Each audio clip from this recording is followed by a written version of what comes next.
the J. Lohr Estates VS Cabernet Sauvignon, 1992. This is for the wine geeks out there. But this is back when we had this beautiful watercolor label. Notice the fact that that cork is still in really great shape, but there's no leaking, none whatsoever. So it's held up well. But as far as what's in there, it may be a secret for the ages, Josh.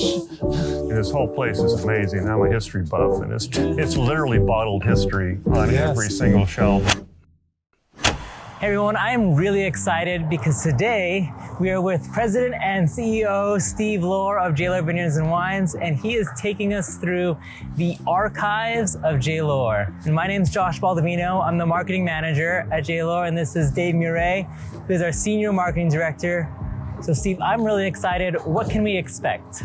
Okay, well today we're going to do something that hardly anybody gets to do, and that is take a look at the cage.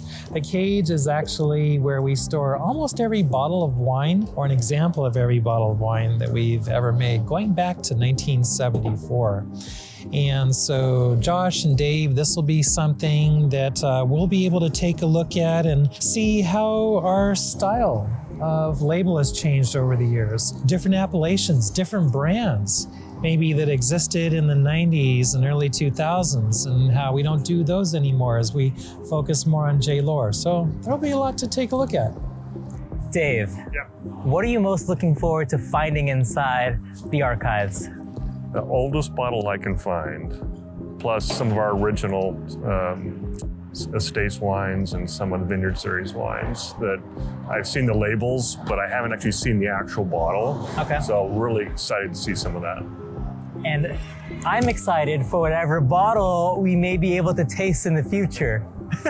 Yeah, definitely. So can we dive in? Let's take a look.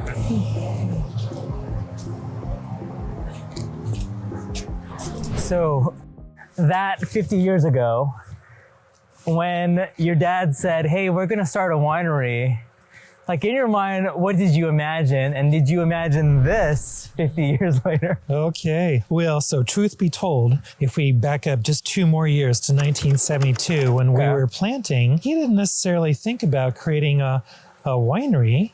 I kind of thought a few months into it, gee, we're spending a lot of time and effort here to make sure these grapes are going to be growing well. Do we want to be only a grower? And I don't say just a grower, because being a grower is key. Without really good quality grapes, none of this happens. So it's a question, do you be only a grower or do you vertically integrate? And that's something we actually talked about. And that's one of the things I have always enjoyed about Dad, is even as a little boy, you know, he would talk to me more like an adult. And we talk about business items and suggestions and stuff. So when we decided to actually go ahead and incorporate, I was so happy for the idea. So this is it. This is it. This is the cage. This is where the history of J. Lohr is housed. Did you forget the keys? I think I forgot the keys. My first question is, when did this get installed? Do you remember? Gosh, I don't recall offhand, but it's been here for many years. You know, this was not the original warehouse. The original warehouse was next door. So this would have come in probably in like the mid-90s to early 2000s. But we've always had an archive. We've pretty much always had an archive, not necessarily in a caged format like this, but boxes that may have just been on pallets somewhere. Okay. Yeah, but let's take a look at what we have here. So you notice this is all tax paid, so we keep it very separate from all the other cases here in the warehouse. Interesting. So come on through. Thank you. Man. Wow.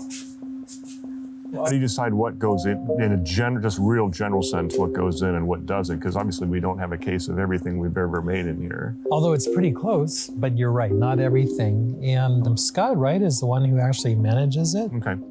And as far as what goes in, it's most everything we've made. But at the same time, you know, there's not room enough for every single vintage of every single variety. So, and it's been a while since I've been in here too, to really kind of understand what is. But, there are brands that have come and gone, like Crosspoint and Firefly and so forth. I knew Crosspoint. I'd never seen actual Firefly before, but there it is, Firefly Merlot. And if somebody wants to try and taste it or something, it's available. Right. Stored under, nice conditions here, right temperature, so you can tell it's nice and chilly. But, is every bottle upside down? Maybe not necessarily. It's not meant with the primary importance being able to taste. It's more of, it's a part of our history, and let's hold on to it. Right. Yeah. But then we do have some more recent wines, like some of the gestures or the cuvées that we're looking at here that looks like maybe we've set aside a few cases for actual use, like for a winemaker dinner or maybe a special club event or something like that, right? Yeah. Yeah, so when you see a full case, or, in some cases there are two cases, like there's 2 cases of Cuvée Saint-Ny. Do we need all that 20 years from now? Well, actually with the Cuvée, maybe, because they're meant to age. Right. But we don't necessarily need it right now. So as we take a look at how the library is set up here, you might notice that each kind of area has the varietal name, in this case, Syrah, and then the years that are present on this rack, 1993 to current year. Or if we take a look over here, we've got our Cuvée series. Let's see, I see some palms in here. That's our Merlot-based Cuvées. And then our Saint-Y, the Cabernet Franc-based Cuvées. This is going from 2000 to 2015. If we take a look here, we've got Pinot Blanc and Riesling, Chardonnay, Merlot, Cabernet Sauvignon. Oh, there's a lot of Cabernet Sauvignon here, which makes sense because that's our primary wine here at J. Lohr. But 1975 to 2007 is one rack. We've got another rack here that's 2014 to current. You're also going to notice some of the other brands that we've had over the years. Take a look at this little treasure. This is our Cypress label. It's our secondary label. And in this case, it has some bottles of 89 and 1990 Cypress Chardonnay. Now, the Cypress is part of our corporate logo. We got our start back in Monterey County, specifically the Arroyo Seco appellation. Back in 1972, we planted those first grapes. And so as we take a look at some of the boxes here, in addition to Cypress, it will show that. Let's take a look at this little interesting tidbit here. We've got our Cypress Vineyards Cabernet Sauvignon. So this is in our watercolor stage. The Cypress wines have changed more than any other bottling that we have. So we've got the neon here. We have the watercolor. If we go back,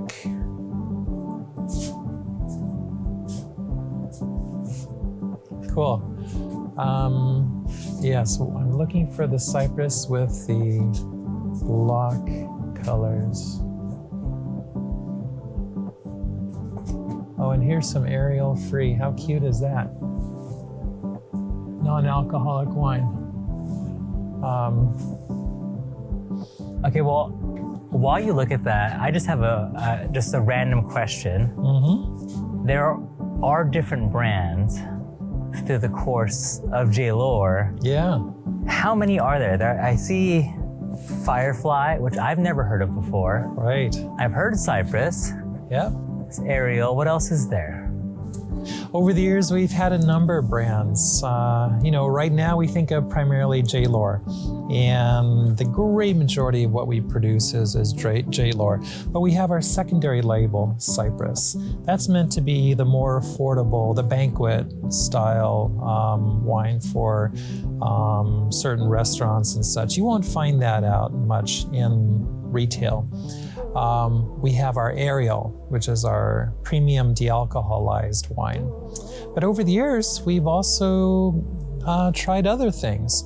So for instance, we have Crosspoint.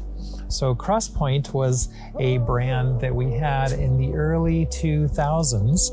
And Crosspoint was, what would the expression of Cabernet or Chardonnay be like without the oak? And so you can just taste more of the pure fruit flavor. Now, quite frankly, that worked much better with Pinot Noir than it did with Cabernet or Chardonnay, because the Pinot, you know, that more delicate, kind of feminine style varietal, it works very nicely with a low oak expression. Of course, these days, unoaked Chardonnay is pretty common and lots of people prefer it. We were just 20 years ahead of our time. Okay, I want to go on a scavenger hunt now. Okay. Have you found the first bottle that we've ever made? Like, what is the oldest bottle in the library? Yeah, I think I spotted it here.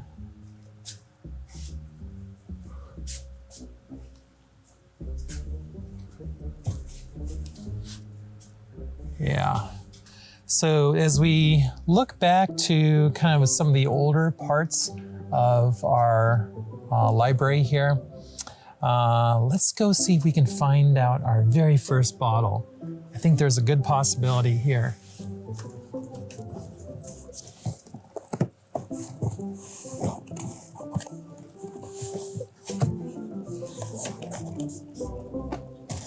Look at all that dust.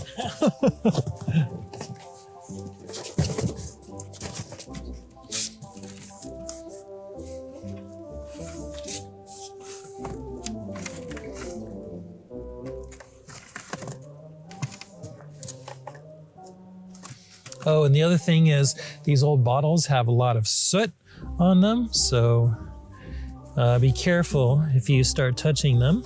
I'll find that towel for you. Yeah, right. Okay, so looks like this particular group, the oldest one is the 1977 Petit Syrah. So this case has some Petit Syrah, which was actually our very first red wine. You know, people think of us as a Cabernet Sauvignon producer, as we are, but our very first wine was actually not a Cab. It was a Petit Syrah. And here's a bottle early on. This is our 1977 Lohr Petit Syrah. Now, this is before we even had vineyards. Lohr had vineyards in Paso Robles. Notice the appellation here? Northern California. Okay, that gave us the freedom to pull from a number of different areas. And I remember this is actually a combination of Monterey County fruit, which sounds really funny, but we did have Petit Syrah as one of our original varieties, and it was supplemented by some Lodi fruit. Let me just take a look at what Peter Stern, our winemaker at the time, had to say. Oh, and also one of the interesting things, the label says Lohr, but in 1977 we were known as Turgeon and Lohr Winery because my dad's building partner, Bernie Turgeon, was obviously our partner in the winery, and so it was Turgeon and Lohr Winery. The grapes from these vineyards, Spanker and Wilson in the warm Lodi and Delta regions of California, and our Greenfield vineyards in the cool Monterey region. So the idea here was to mix kind of two areas of California, Lodi as well as Monterey County. So you get a warm climate Petit Syrah with a cooler climate Petit Syrah. These days we don't really look for cool climate Petit Syrah. We look for something like Paso Robles or Lodi, or parts of Napa Valley when it comes to Petit Syrah. But back in 1977, almost 50 years ago, that worked, and worked pretty well. And actually, just looking at this bottle, it seems to have held up very well. You always look at ullage, which is this space below the cap, and in an almost 50-year bottle, sometimes it'll be much further down the shoulder than it is here, so this is a happy bottle. Dave, what's on your list for scavenger hunt? Steve, I'd like your help trying to find, we're getting ready to introduce our new Riverstone label. Yeah. After many years of the same label under our estates tier, and I'm hoping we can find a bottle of the first Riverstone Chardonnay, which would be the 87 vintage, 87, our first estates wine. sir. I think that middle, that first green box right there that says J. Lohr Estates 87, 88 on it, right? Right here, maybe? Oh, this one. Yeah. Exactly. I'd love to get a look at an original Riverstone Chardonnay. Okay. Wait, Dave, what was the first year? 87? 1987 was when we introduced it, and I believe that was the first vintage. The records are a little hazy, but yeah. They are on their sides there, type of thing. That's kind of neat. Yeah, let me get right now. Yeah. If you had to guess, how many times has this box been opened in the last however many years? 0? Yeah, no, seriously, in the last 20 years, maybe once by just somebody really curious like Dave. That's made curious. Yeah. So, Dave, you were wondering about one of the very first Riverstones we've ever made. Well, it was actually our 1987 Riverstone Chardonnay. And back then, it was all solid gold. The idea here was the gold would be reflecting the fact that the Chardonnay is normally a nice golden color. And of course, gold being something that represents premium, we wanted people to recognize that we were doing something, of a higher order than what might normally be done. So the whole idea of the estates, which is our primary line of wine, think Riverstone Chardonnay or Seven Oaks Cabernet, these are the main wines that we make, estates, because it's actually coming from our own estate. We're growing the grapes, making the wine.